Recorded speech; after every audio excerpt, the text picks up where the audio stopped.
Sa Luzon, ngayong araw, asahan pa rin na mainit at maliwas sa panahon, maliban lang po sa mga isolated na mga pag-ulan. Dahil sa mainit na panahon ngayong araw, mataas po ang temperatura matatala sa Metro Manila na aabot ng 34 degrees Celsius. Damo tayo sa Visayas at sa Mindanao. Ang buong Kabisayaan ay makakaranas po ng mainit at maaliwalas sa panahon kung saan ay magiging bahagyang maulap hanggang sa maulap ang kalangitan, maliban lang po sa mga isolated na mga pag-ulan.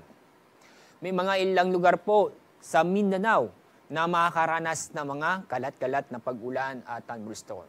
Ang mga lugar po ay ang Sarangani, Sultan Gordarat, ganoon din po sa South Cotabato, Davao Oriental, Davao Occidental at Zamboanga, Sibugay.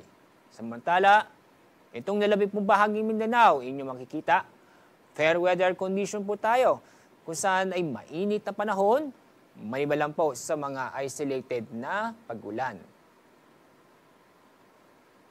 Ngayong araw, itong easterlies ay naapektuhan na lamang po itong silangang bahagi po ng Mindanao. Samantala, itong ridge of high pressure area. Ito yung extension area ng high pressure area ay naapektuhan itong Luzon at gandi po sa Visayas.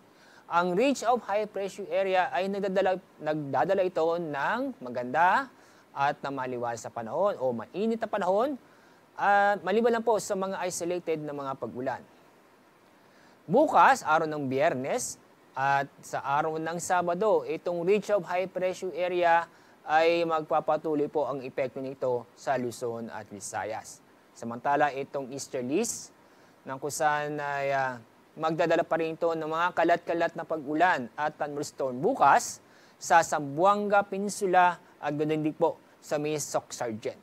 Pero pagdating po ng araw ng Sabado, dahil po although may epekto pa rin po ang easterlies, ay itong buong Mindanao ay makakaranas na po ng maganda o mainit at maliwalas sa panahon, maliban lang po sa mga isolated na mga pag-ulan.